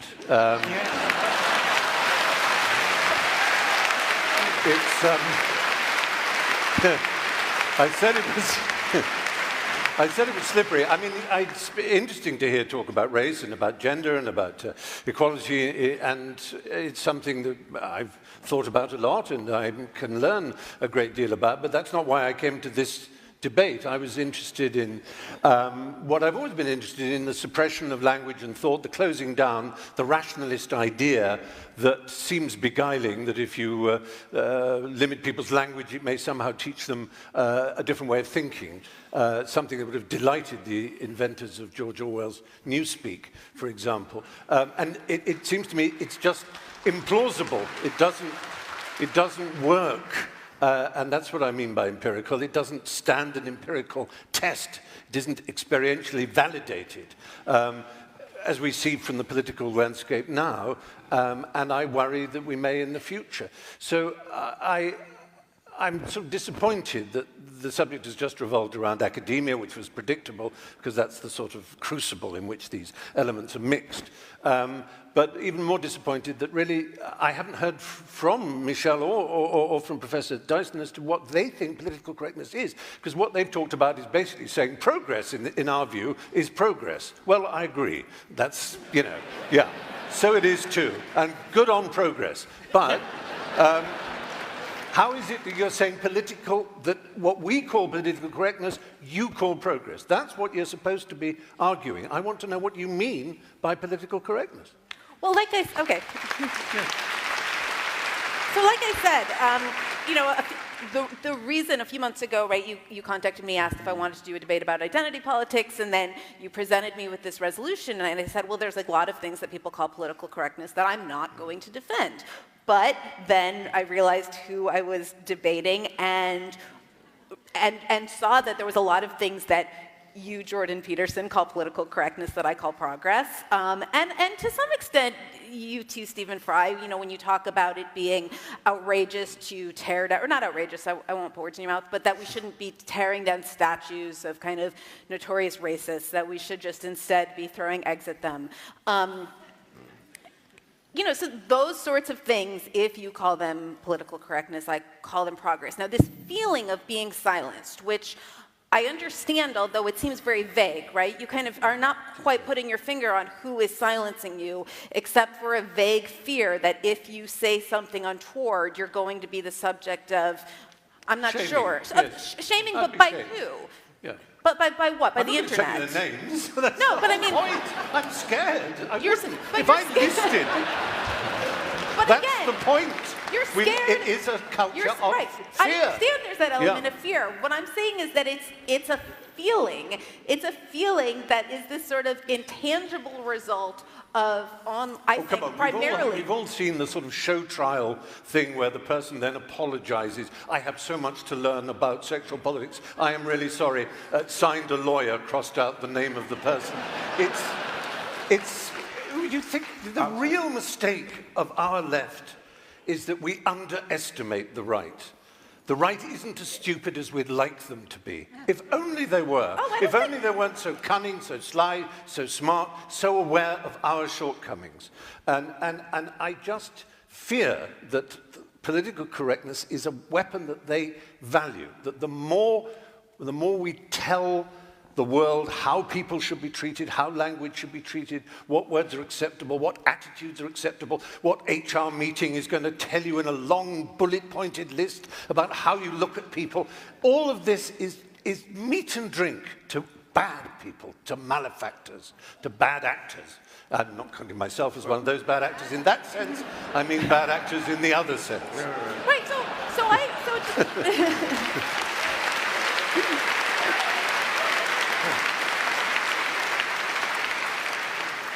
So there are, like I said, there are a lot of ways in which I agree with you, although I would like to hear, I mean, to turn it back on you, I would like to hear you say, you know, what are the words that have fallen into disrepute that you think we should be resurrecting, right? I mean, to me, this is this area of like hotly contested social change right now, where a lot of people feel it's about words that have gone into disuse. It's very often phrases, jargonistic slogans, heteronormative, cisgendered, those kind of things. They're just an insult. You know, imagine you're a young student arriving at university and someone's bombarding you with this preposterous hermeneutical nonsense from misread textbooks, misread Foucault, if I may say, and misread Derrida, and so on. Because I was at Cambridge, England, doing English literature. We had our French phase, and there's value in that. It's an interesting game, and it is. It's a place to... I think I'd just really say that the ghost hovering over for me it's a letter Oscar Wilde wrote, and he said to Bosie, his love, he said, the fact that you didn't get a degree is nothing, but you never acquired what is sometimes called the Oxford manner, and I'll say for that, the university manner. He said, Oscar said, I take that to mean the ability to play gracefully with ideas. I think that's disappearing from our culture, and I think it's a terrible thing. Let's go to Mike and Michelle.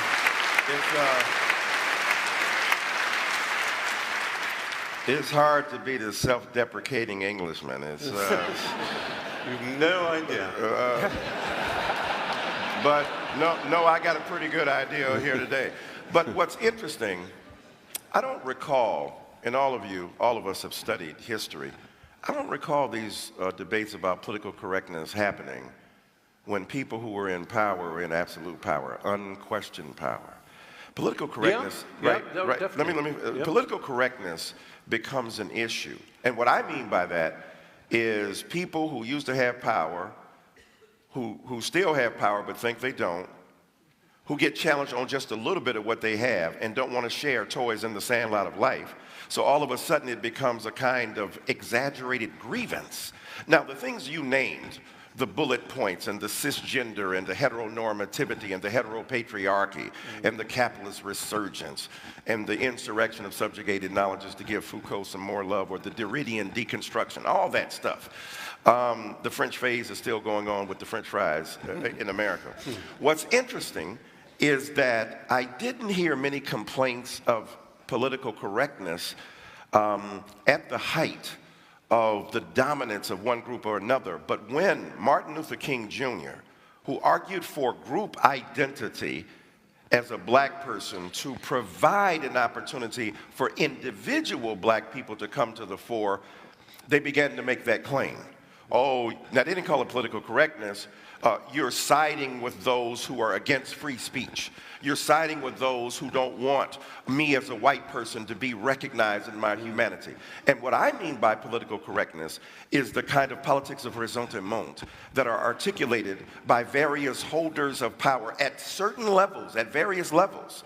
That one of the beautiful things about Foucault that I take as opposed to Max Weber is that Foucault said power breaks out everywhere. I would think a person who's critical of political correctness like you would appreciate this, as opposed to Max Weber, who said power is over there in a hierarchical structure where subordination is the demand. Foucault said no, power breaks out even among people who are disempowered. So you can hurt somebody in your own community. What's more politically incorrect than a black Baptist preacher identifying with a first-century Palestinian Jew and still loving atheists? What's more politically incorrect than a black intellectual going on Bill Maher and defending his ability to continue to have his show despite using the N-word? I, sir, believe in a politically incorrect version. When I go as a black Baptist preacher to chastise my fellow believers about their homophobia, that goes over like a brick cloud.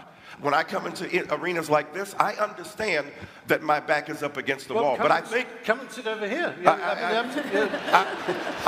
want to sit on your lap. I want to sit on your lap in a while. But what I'm saying to you... But don't get excited. But what I'm saying to you... Don't flatter yourself. Oh, well, that's all right. I see how you've been looking at me. So what's interesting is that when we look at the way in which we as societies, in a free Canadian society, in a free American society, when I look at what is seen as political correctness, it to me has been a mass of jumble that has been carved together out of the politics of resentment that powers once held no longer are held.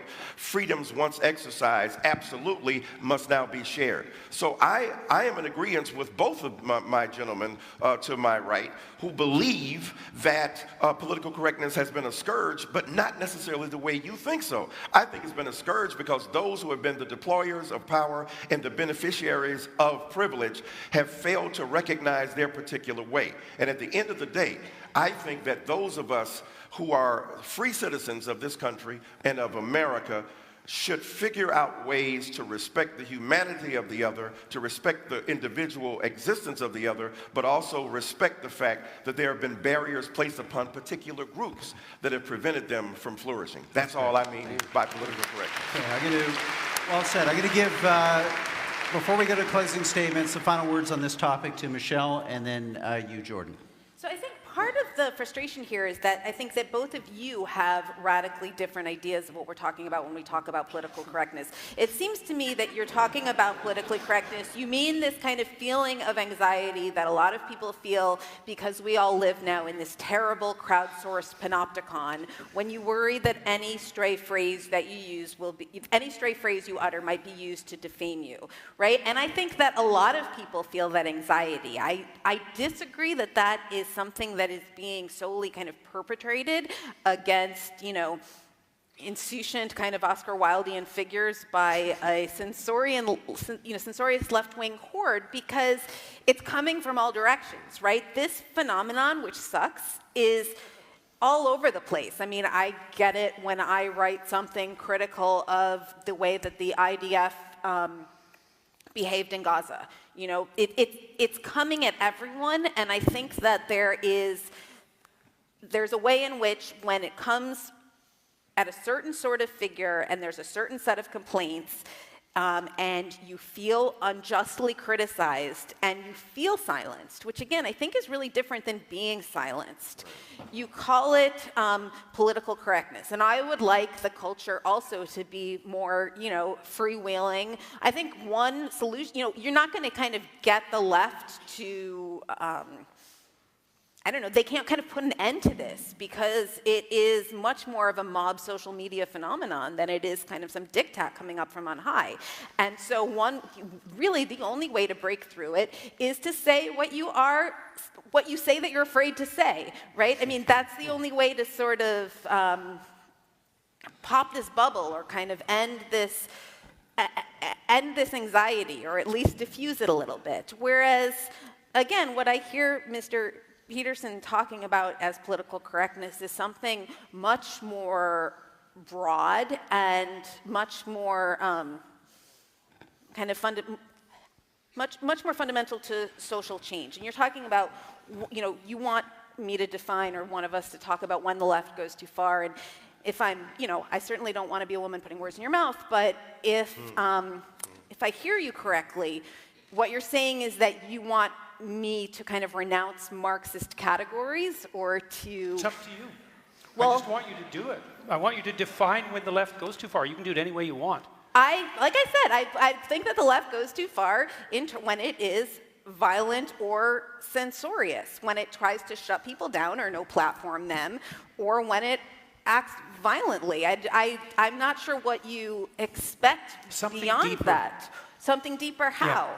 Well, I'd like you to contend with the set of left-wing ideas that produced all the left-wing pathologies of the 20th century, and to define how you think standard left-wing thinking, which has a valuable place, goes too far, since it obviously does. Has the right gone too far? Has the right gone too far? Of course the right has gone Tell too us far. how. Well, how about Auschwitz?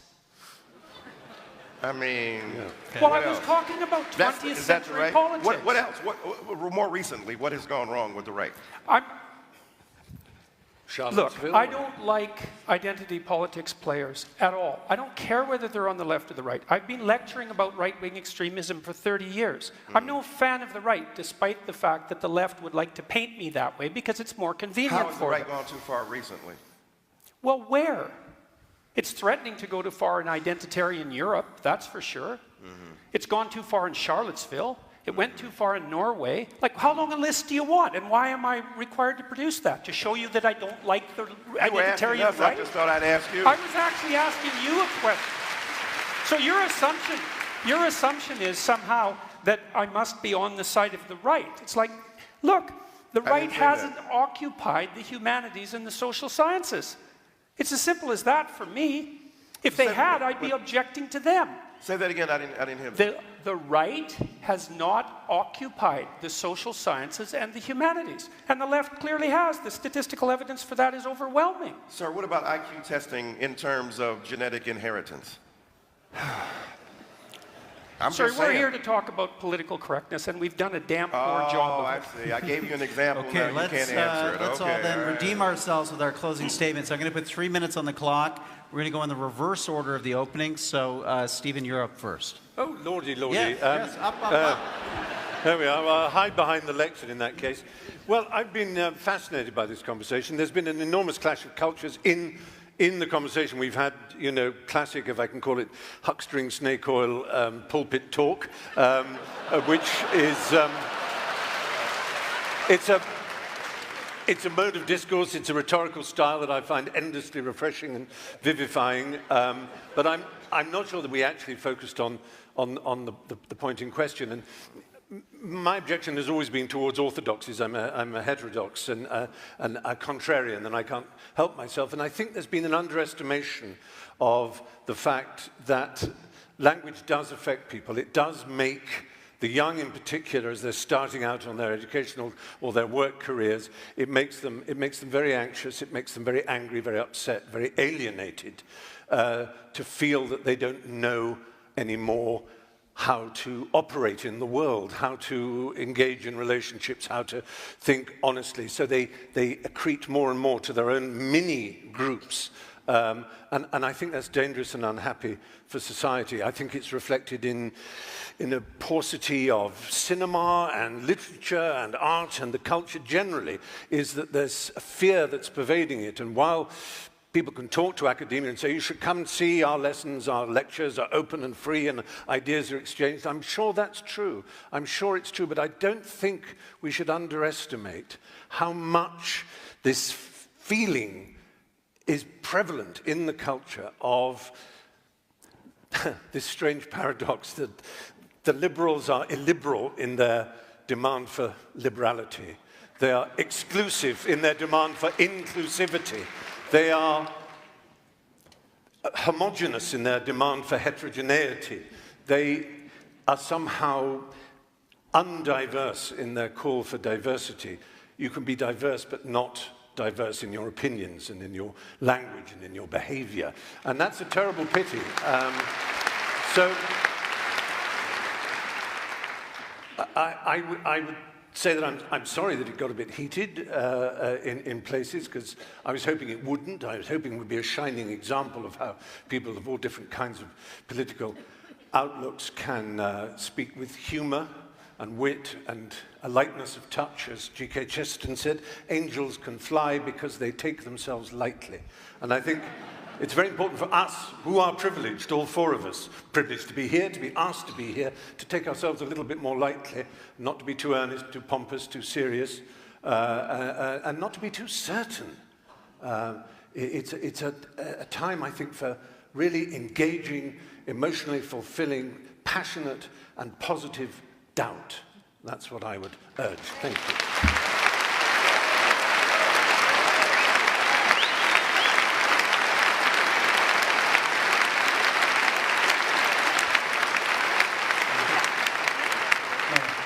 Michael, we're going to put 3 minutes on the clock for you. Please, your closing. Thank you so much for that compliment, Brother Fry. I'm used to not exclusively white men who see black intelligence articulated at a certain level feeling a kind of condescension. If I came up here, Mr. I was saying the other day, but a kind of verbal facility automatically assumed to be a kind of hucksterism and snake oil salesman. I've seen that. I get it. I get hate letters every day from white brothers and sisters who are mad I'm teaching their children. You're just trying to co-opt our children. You're trying to corrupt them. Yes, I'm trying to corrupt them so they will be uncorrupted by the corruptibility that they've inherited from a society that refuses to see all people as human beings. The death threats I have received constantly for simply trying to speak my mind, it's not about a politically correct society that is open-minded and that has some consternation about my ability to speak.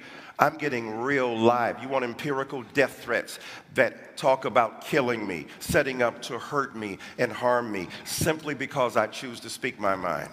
I agree with my confreres and my compatriots that we should argue against the vicious limitation and recursions against speech.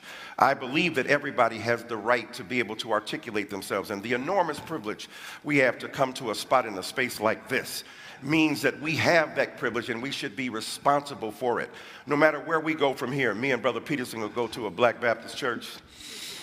I'm going to hold him to that. He said it on national TV. We're going to go to a Black Baptist church and have an enlightening conversation about the need for us to engage in not only reciprocal and mutual edification, but criticism, even hard and tough criticism, but in a way that speaks to the needs and interests of those who don't usually get on TV, whose voices are not usually amplified, whose ideas are not usually taken seriously. And when they get to the upper echelons of the ability of a society to express themselves, they are equally subject to vicious recrimination and hurtful resistance.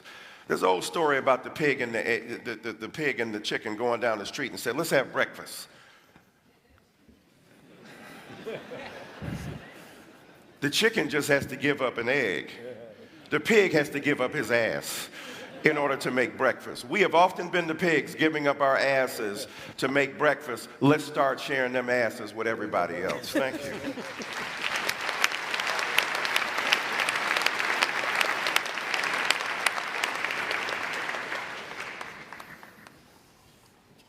So I'm not here to claim that there's no such thing as oppression, unfairness, brutality, discrimination, unfair use of power, all of those. Anyone with any sense knows that hierarchical structures tilt towards tyranny and that we have to be constantly wakeful to ensure that all they are isn't power and tyranny. It's interesting to hear Foucault referred to. It's unfortunate, but it's interesting. You know, because Foucault, like his French intellectual confreres, essentially believed that the only basis upon which hierarchies were established is power. And that's part of this pernicious politically correct doctrine that I've been speaking about. When a hierarchy becomes corrupt, then the only way to ascend it is to exercise power. That's essentially the definition of a tyranny. But that doesn't mean that the imperfect hierarchies that we have constructed in our relatively free countries, which at least tilt somewhat towards competence and ability, as evidenced by the staggering achievements of civilization that we've managed to produce, it doesn't mean that the appropriate way of diagnosing them is to assume without reservation unidimensionally that they're all about power, and as a consequence everyone who occupies any position within them is a tyrant or a tyrant in the making. And that is certainly the fundamental claim of someone like Foucault. And it's part and parcel of this, what would you call it, this ideological catastrophe that's political correctness. I'm not here to argue against progress. I'm not here to argue against equality of opportunity. Anyone with any sense understands that even if you're selfish, you're best served by allowing yourself access to the multiplicitous talents of everyone, and to discriminate against them for arbitrary reasons unrelated to their competences. It's abhorrent. That has nothing to do with the issue at hand. It isn't that good things haven't happened in the past and should continue to happen. That's not the point. The point is the point my compatriot Fry made, which is, well, we can agree on the catastrophe and we can agree on the historic inequity, but there's no way I'm going to agree that political correctness is the way to address any of that. And there's plenty of evidence to the contrary, some of which I would say was displayed quite clearly tonight.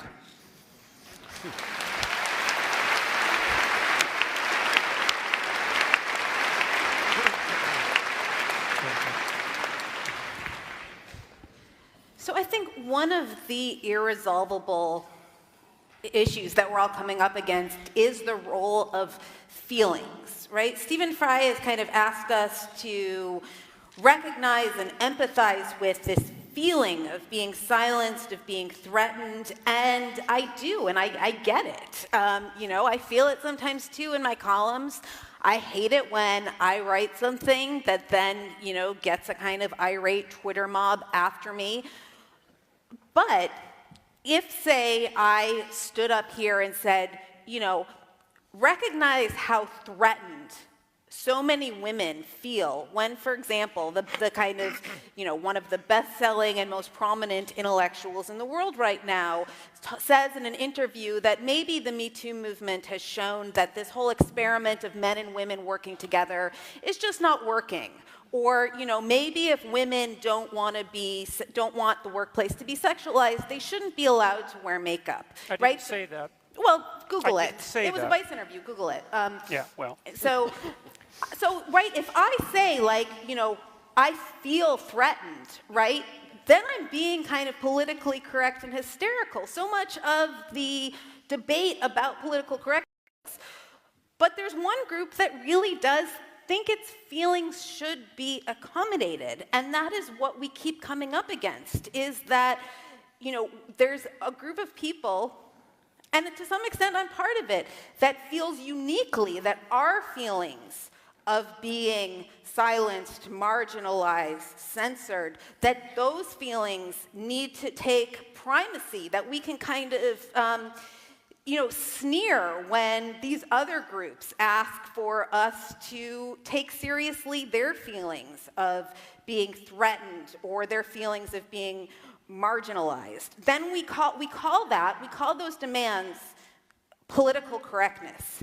And I would finally say that I think there's a fair amount of research that people become more closed-minded, more tribal, when they feel threatened, when they feel that their group identity is at stake. And so as much as, you want to blame the left for the rise of the right, I think that when that the rise of the right, the rise of people who are questioning the fundamental ideals of pluralistic liberal democracy, the more those views are mainstreamed, the more people, I think, are going to shut down in response because people are really scared. Thank you.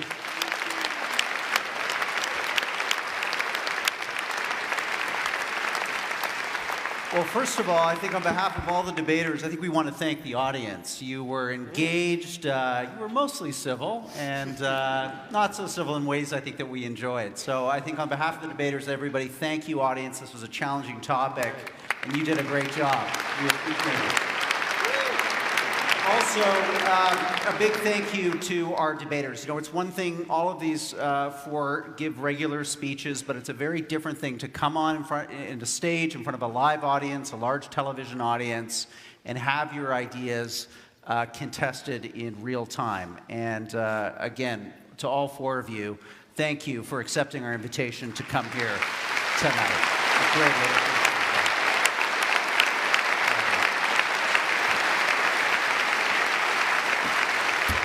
So, a few final notes.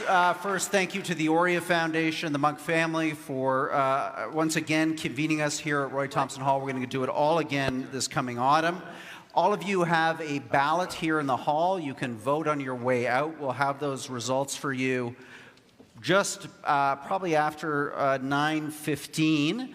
And let's just quickly review where your opinions stood at the beginning of tonight's contest. On the motion, be it resolved, what I call political correctness, what you call political correctness, I call progress. 36% agree, 64% disagree. And again, we saw a large percentage of you willing to change your mind, 87%. So let's see how tonight's cut and thrust affected your voting here. You've got your ballots. And again, to those of you who are watching online, we are going to have all these results for you on our social media feeds around 9:15. So, enjoy the long weekend. Happy Victoria Day, everyone. Thanks for coming out to the Munk Debates. Thank you, Stephen.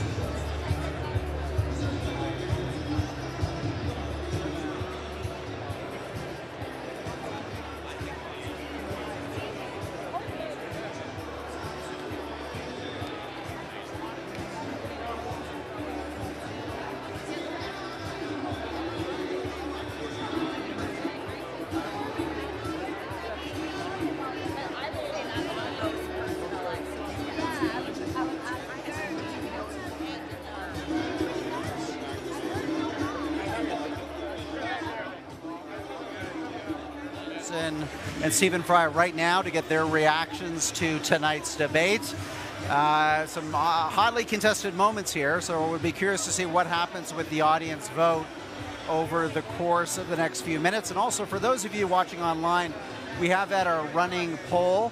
That poll, again, was www.monkdebates.com/vote. So go there, check out, see how each of these debaters did in terms of their opening statements, their rebuttals, the moderated section, and the closing statements. Did we see any changes there? So again, we're going to go right now to Stephen Fry and Jordan Peterson, get their thoughts on how the evening played out.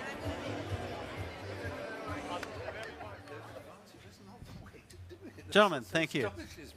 Thank you both. We're just going to do a quick discussion with the online audience who's watching right now, just to get your reactions to the debate. And maybe to start with you, Jordan. There were some heated moments here. Did that surprise you, that the exchanges that you had with Michael Eric Dyson?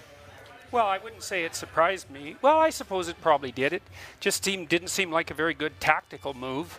You know, and I stand by what I said. I don't see any reason at all that my racial identity needed to be dragged into the discussion, independent of my personality proclivity.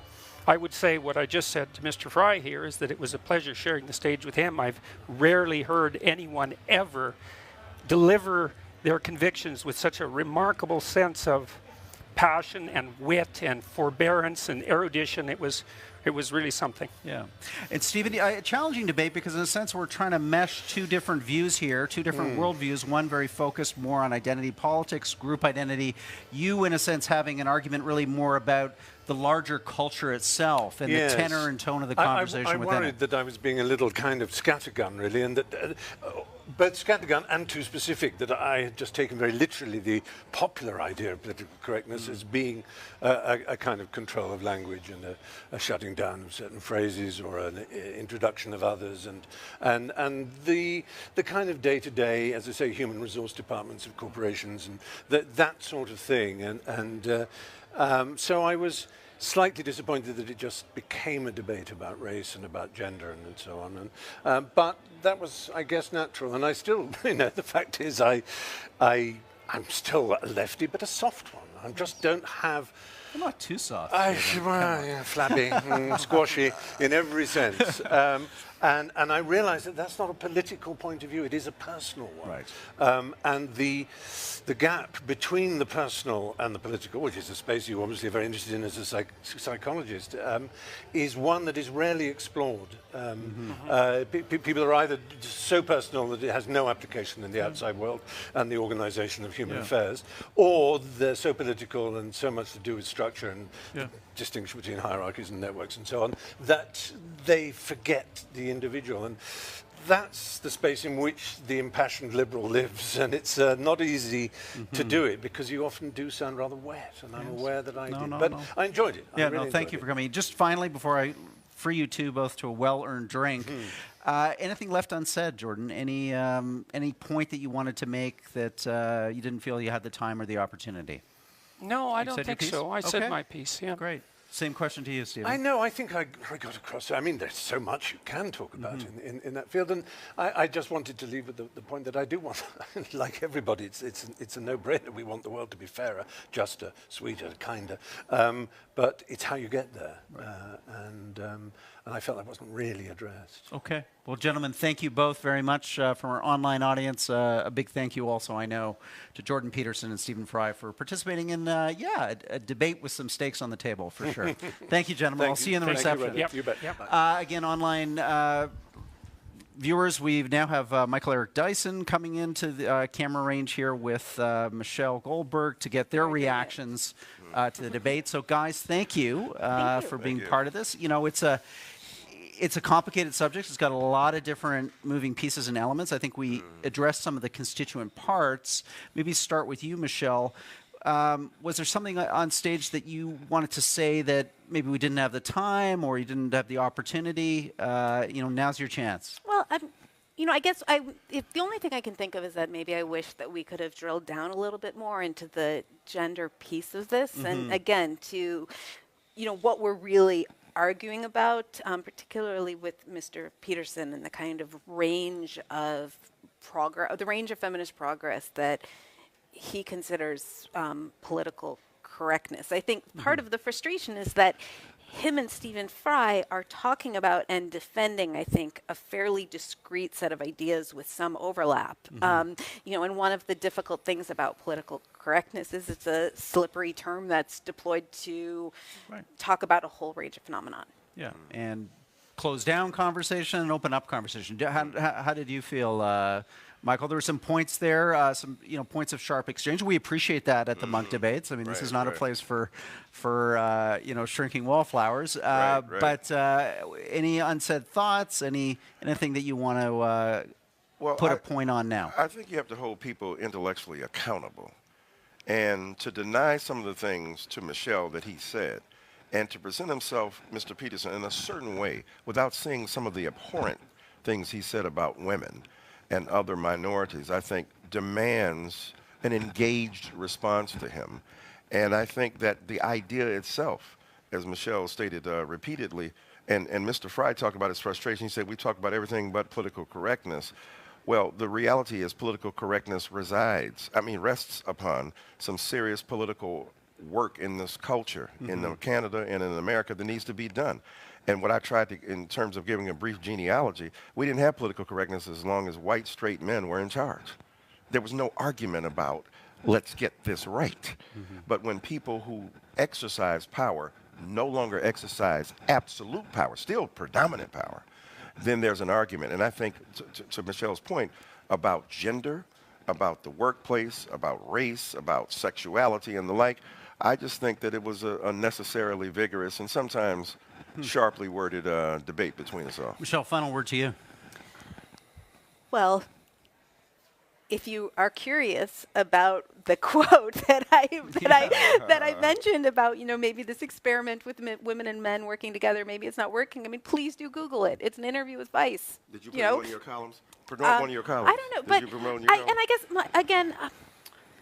Me and Stephen Fry probably could have sat on the same side of another debate, but again, I feel like the phrase political correctness has expanded to cover a whole range of challenges to, I thought it was really interesting how much people were talking about their feelings, because when women talk about their feelings, right, that is politically correct excess, and when men talk about this feeling that they can't empirically define, we should all, I guess, I don't know, change in deference to that. Okay, guys, great thoughts. Let's go get a drink in the reception. Thank you. Let's do that, I'm man. buying, okay? Yeah, Thanks again. Right, thanks. Hey, online viewers, thank you for being part of this Munk Debate. As I mentioned, these debates are semi-annual. We'll have another one this fall. We've got a whole archive of past debates on our website on a whole range of topics going back over a decade now. And you can access those free by simply becoming a member at www.munkdebates.com. Go to the basic membership. It's free.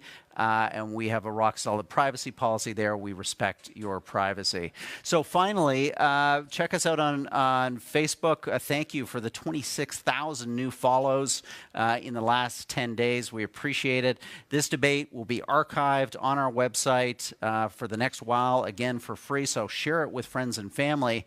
I'm Rudyard Griffiths from downtown Toronto, Canada, at the Munk Debate on Political Correctness. See you again in the autumn. Take care. Good night.